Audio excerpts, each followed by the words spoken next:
बान आता है तो उसको खबरा के ले चले आता है। इसलिए जो है आज 15 साल से ये अगर बन जाते हैं तो बच्चे बुच्चे हम यहाँ पे आके पैसा तो मजबूरी है ना, फिर कुछ ये अगर होता तो कितना साथ आई होता। देखिए इसको तो पास कर दिया था जी, लेकिन कितना बार आया देख के चला गया, बनाया नहीं है। नमस्कार, अस्सलाम वालेकुम दोस्तों, मैं आज आया हुआ हूँ किशनगंज के एएमयू सेंटर में। जैसे कि आप तमाम लोगों को पता है कि आज से 2-3 दिन पहले हमारे किशनगंज के कई युवा रुईधासा मैदान पर एक बहुत ही अच्छे तरीके से एएमयू सेंटर को बनाने के लिए जो फंड अभी तक एएमयू सेंटर का रुका हुआ है, केंद्र सरकार जो लागू नहीं कर रही है, तो इस फंड को रिलीज़ करने के लिए हमारे किशनगंज के युवा लगातार संघर्ष कर रहे हैं, धरना प्रदर्शन दे रहे हैं। तो आज मैं आया हुआ हूं किशनगंज के इसी बदनसीब यूनिवर्सिटी एएमयू की हालत को आप लोगों को दिखाने के लिए। तो आइए हम आज देखते हैं कि आखिर यह जो यूनिवर्सिटी है, आखिर इतना दिन हो चुका है, इतना साल अब तक गुजर चुका है, लेकिन इस यूनिवर्सिटी का निर्माण कार्य जैसों का तैसा ही है, यानी कि इसका निर्माण अब तक नहीं हो पाया है। तो क्या क्या कारण है, तो दोस्तों मैं आज इस यूनिवर्सिटी को आपको पूरा दिखाऊंगा। और मैं बस चाहता हूं कि आप तमाम युवा, आप तमाम लोग अगर हमारे साथ जुड़ते हैं या जो लोग इस यूनिवर्सिटी के निर्माण के लिए आवाज़ उठा रहे हैं, उनके साथ अगर आप लोग कंधा से कंधा मिलाकर आगे बढ़ते हैं तो हम लोग सब मिलजुल कर केंद्र सरकार से यह मांग रखेंगे कि आप जो हमारे इस यूनिवर्सिटी की फंड को जो रोक कर रखे हैं तो इसको जो है रिलीज करें, नहीं तो फिर हम लोग इसके लिए चाहे हम लोग को सड़क पर उतरना पड़े, इसके लिए हमें चक्का जाम करना पड़े, इसके लिए हमें एनएच जाम करना पड़े, तमाम चीज़ें करेंगे। क्योंकि हम युवा हैं और हम युवा चाहते हैं कि सीमांचल में जो शिक्षा की हालत आज बदतर है तो इसकी हालत सुधरे और सीमांचल एक अच्छे स्थिति में आए। यह तभी हो सकता है जब इस यूनिवर्सिटी का निर्माण हो पाएगा। दोस्तों बस यह है एएमयू सेंटर का कैंपस। आप लोग देख सकते हैं कि यह जो आपको गड़ा हुआ नज़र आ रहा है, जब यहाँ पर इसको गाड़ा गया था तो सीधा था, लेकिन आज इसकी हालत देख के ऐसा लग रहा है कि यह पूरी तरीके से ख़त्म हो चुका है। और 2-4 साल अगर इसी तरह से और भी गुजरता है तो ऑटोमेटिकली 100% यह खुट्टा भी उखड़ जाएगा। और आइए मैं आपको एक चीज़ और दिखाना चाहूँगा यहाँ पर एएमयू सेंटर के गेट को। देखिए, जब एएमयू सेंटर आज से कई साल पहले जब इसको निर्माण करने के लिए हमारे सांसद, विधायक, तमाम लोगों ने जो संघर्ष किया था, तो वो संघर्ष के कारण यह जो एएमयू है इसका ज़मीन को लिया गया था यहाँ के लोगों से, उनको पैसा दिया गया था, मुआवजा दिया गया था और इस एएमयू सेंटर को चारों तरफ से घेरा भी गया था। और ये एएमयू सेंटर का गेट है, आप देख सकते हैं। इधर आइए, मैं इधर आना बुलाना चाहूँगा। आप इधर देख सकते हैं कि ये जो एएमयू सेंटर का गेट है पूरी तरीके से टूट चुका है। इसका कारण क्या है? इसका कारण बस यही है कि अगर ये एएमयू सेंटर बनता तो आज यहाँ पर जो युवा हैं, जो बच्चे हैं, यहाँ के सीमांचल के तमाम लोग पढ़ लिख के आज आगे बढ़ते हैं। लेकिन एएमयू सेंटर की हालत देखकर ऐसा लग रहा है कि आज ये सबसे बदनसीब यूनिवर्सिटियों में से एक है। तो यहाँ पर कुछ औरतें बैठी हुई है, तो इनसे बात करते हैं कि आखिर यह यूनिवर्सिटी कितने दिन तक रुका हुआ है और अगर इस यूनिवर्सिटी का निर्माण हो जाता तो अब तक इन लोगों को कितना ज़्यादा फ़ायदा होता। तो सबसे पहले आपको अस्सलाम वालेकुम। वालेकुम अस्सलाम। नाम क्या हुआ है? मेरा नाम शकीला खातून जी। तो मैं आपसे बस इतना जानना चाहता हूँ कि यह यूनिवर्सिटी लगभग कितने दिनों से इसका काम अधूरा है?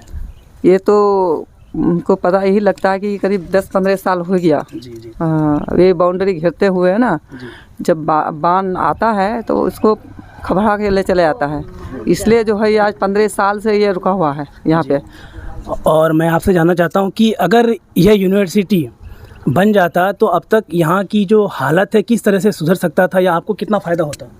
अगर ये यूनिवर्सिटी अगर बन जाते तो बच्चे बुच्चे हम यहाँ पे आके पढ़ते तो हम लोग का घर में उजाला रहता ना। अभी कहीं अलीगढ़ यूनिवर्सिटी जो है बहुत दूरी में है, अगर मेरा घर के पास में अगर बन जाते तो इंशाल्लाह ज़रूर बच्चे बुच्चे, मेरे ही बच्चे और किसी का बच्चे, सब कोई पढ़ते लिखते ना। तो दोस्तों हमारे जो चाची है, इन्होंने एक बहुत अच्छी बात कही कि अगर ये यूनिवर्सिटी बन जाती तो इनके घर में एक उजाला आता, रोशनी आता, और वो रोशनी होता पढ़ाई का। यानी कि आज के ज़माने में अगर किसी के घर में अनपढ़ कोई इंसान रहता है तो उनकी हालत, उनकी स्थिति आप लोग बेहतर जानते हैं। तो अगर पढ़ाई लिखाई अच्छा होता है एक अच्छी यूनिवर्सिटी में, तो यूनिवर्सिटी जो है जब केंद्र सरकार ने लागू किया था, 3 यूनिवर्सिटी लागू किया था। एक था केरल के मल्लापुरम और दूसरा था पश्चिम बंगाल के मुर्शिदाबाद और तीसरा था हमारे किशनगंज के किशनगंज, तो दोनों जो मुर्शिदाबाद और मल्लापुरम के यूनिवर्सिटी है वह दोनों अब तक रेडी भी हो चुका है, वहाँ पर बच्चे पढ़ भी रहे हैं। लेकिन बस हमारे किशनगंज एक ऐसा बदनसीब जगह है, सीमांचल एक ऐसा बदनसीब जगह है जहाँ पर अब तक इस यूनिवर्सिटी का निर्माण नहीं हो पाया है। तो आइए हम आपसे जानना चाहते हैं चाची कि अगर ये यूनिवर्सिटी बन जाती तो आप कितना खुश होते, या आपके परिवार के लोग या आपके बच्चे या इस सीमांचल के लोग कितना ज़्यादा खुश होते बहुत बहुत। कि अगर यह यूनिवर्सिटी बन जाती तो इससे आपको क्या फ़ायदा होता? हमको यही फ़ायदा होता कि हम अगर ये यूनिवर्सिटी बनता तो आदमी बिजनेस से कुछ करता, दुकान करता, कोई पान का दुकान, चाय के दुकान, कोई होटल वगैरह। अब जैसा कि प्रदेश बंद है, प्रदेश में काम नहीं चल रहा है और इंसान अभी ठोकर खा ही चल रहा है, कोई किधर से काम नहीं चल रहा है। तो आप यही यूनिवर्सिटी के लिए आप चलता अगर तो ज़रूर देखो, दुकान करके जो है पेट पालता जरूर ना, परिवार को जरूर पालता ना। तो इसलिए जो यहाँ जो बंद है तो गरीब गुरबा का ज़िंदगी बहुत मुश्किल से जा रहा है, अभी बहुत कठिन से है। मेरा किशनगंज जो है जब बहुत अंधेरा ही चल रहा है, अभी कोई उजला नहीं है मेरा किशनगंज। ठीक है, बहुत ही अच्छी बात बोली हमारी चाची ने कि अगर यह यूनिवर्सिटी अगर बन जाता तो यहाँ के जो गरीब परिवार के लोग हैं वह जो है, चाहे वो चाय का दुकान हो जाए या फिर अपने घरों में लॉज जहाँ पर बच्चे रह सकते थे उसका निर्माण कर सकते थे, या दुकान पसार। यानी कि ऐसा नहीं है कि यहाँ पर यूनिवर्सिटी बनने से सिर्फ यहाँ के युवा ही पढ़ते, बल्कि यहाँ के अगल पास के गांव के लोगों का एक रोज़गार का हब भी पैदा होता और यहाँ के लोग आज जिस तरीके से दयनीय स्थिति में अपनी ज़िंदगी को गुजार रहे हैं उनकी स्थिति भी बेहतर हो जाती। तो आइए, हमारे चाचा हमें मिल चुका है तो इनसे बात करते हैं। तो चाचा, सबसे पहले आपका नाम क्या हुआ? मोहम्मद इस्लाम मेरा नाम जी।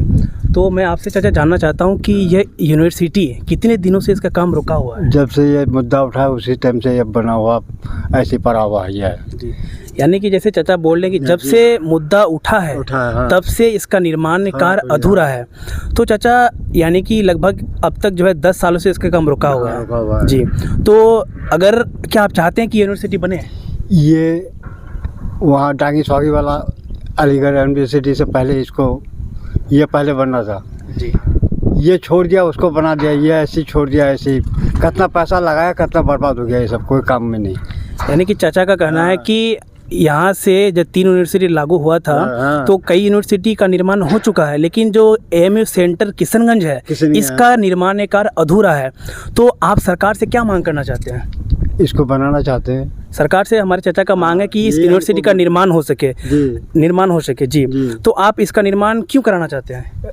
लड़का पढ़ेगा बहुत अच्छा होगा, खुश होगा, हर जगह का लड़का आएगा तो कितना अच्छा लगेगा। आपके गांव में स्कूल नहीं है? स्कूल तो है, तो ये फिर अलग है चीज़ है ना। हमारे देश में बहुत सारी यूनिवर्सिटी हैं, आप अपने बेटे को उस यूनिवर्सिटी में भेजिए, वहाँ पढ़ाइए। आपके पास पैसा नहीं है? ये पैसा तो मजबूरी है ना, फिर कुछ ये अगर होता तो कितना साथ ही होता।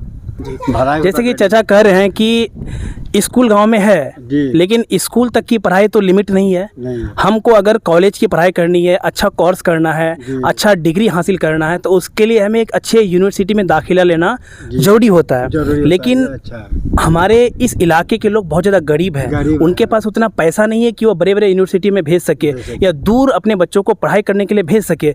तो अगर अगल पास में आपका इस यूनिवर्सिटी का निर्माण हो जाए तो फ़ायदा ये होगा कि आप अपने बगल में अपने बच्चे को अच्छा डिग्री अच्छे से पढ़ा लिखा होगा, बहुत अच्छा, हर आदमी का भलाई होगा। तो आप किशनगंज के युवाओं को क्या करना चाहते हैं?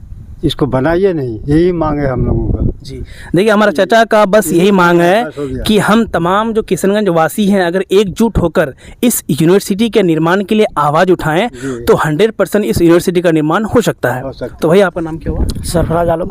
सरफराज आलम। तो आप कहाँ के रहने वाले हैं? हम लोग का तो डिस्ट्रिक्ट किशनगंज ही पड़ता है, हम चकला के रहने वाले हैं। जी, देखिए हमारे जो भैया जो हैं चकला के रहने वाले हैं, तो आप हमको ये बताइए कि जो ये यूनिवर्सिटी है इसका अधूरा काम आप कितने दिनों से देख रहे हैं? कम से कम 2017 से पढ़ा हुआ है। 2017 से पढ़ा हुआ है। तो आखिर क्या चाहते हैं कि इस यूनिवर्सिटी का निर्माण हो? हम लोग तो चाहते ही हैं।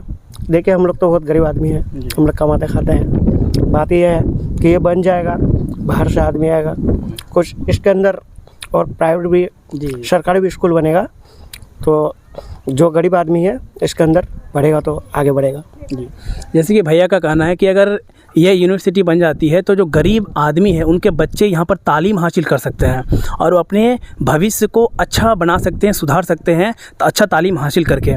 तो आप किशनगंज के युवाओं से और सरकार से क्या कहना चाहते हैं कि आखिर इस यूनिवर्सिटी का निर्माण अब तक क्यों नहीं हो पाया है?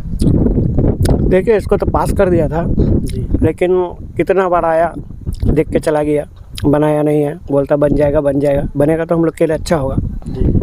देखिए भैया ने एक बहुत ही अच्छा सवाल किया कि यहाँ पर जो है नेता, जो हमारे किशनगंज के नेता हैं, जो हमारे अगल पास के नेता हैं, जो बड़े बड़े नेता हैं, चाहे एमएलए हो जाए, एमपी हो जाए, तमाम लोग आते हैं, बस यहाँ पर इस यूनिवर्सिटी को देखते हैं, इसके अलावा कुछ नहीं करते हैं। यानी कि इस यूनिवर्सिटी को अगर हम लोगों को निर्माण करना है तो नेताओं को छोड़ना पड़ेगा, क्योंकि नेता सिर्फ राजनीति करने के लिए आते हैं, अपने वोट बैंक को बनाने के लिए आते हैं और इसके अलावा कुछ नहीं करता है वो। देखिए यूनिवर्सिटी के अंदर इतना बड़ा गड्ढा है, आप लोग हमें बताइए दोस्तों कि क्या कहीं पर आप लोगों ने इतना बड़ा गड्ढा यूनिवर्सिटी के अंदर देखा है? यूनिवर्सिटी के अंदर देखिए बड़े बड़े बोल्डर रखे हुए हैं, पत्थर रखे हुए हैं, आपको जहाँ तक नज़र आ रही है तमाम दूर तक आपको वीरान नज़र आ रहा है, कहीं पर कुछ भी नज़र नहीं आ रहा है। और ऐसा लग रहा है कि शायद यह यूनिवर्सिटी इतना बदनसीब है कि इसका निर्माण अब नहीं हो पाएगा। ऐसा कहा गया था कि जो यह यूनिवर्सिटी का निर्माण इसलिए रोका गया है क्योंकि इसके बगल में एक नदी पड़ता है और इस नदी का नाम है महानंदा नदी।